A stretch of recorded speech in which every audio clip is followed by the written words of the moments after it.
Hi, I'm Nathan.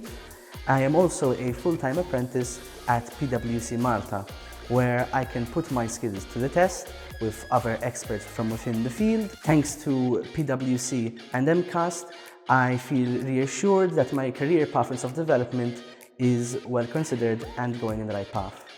Hi, my name is Sarah. I'm currently studying at MCAST and I plan to further continue my studies at MCAST. I'm currently studying the Advanced Diploma in IT. In my course, there's also an apprenticeship scheme, which has helped me to start working with PwC. I work with the IT administration team, which has helped me to learn a lot.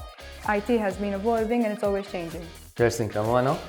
I'm a senior manager at PwC Malta in the advisory services. My career started around 10 years ago from graduating at MCAST with a BSc in computer networks. I've actually pursued a master's degree as well as a number of industry certifications. I would say that PwC has helped me grow my career very drastically.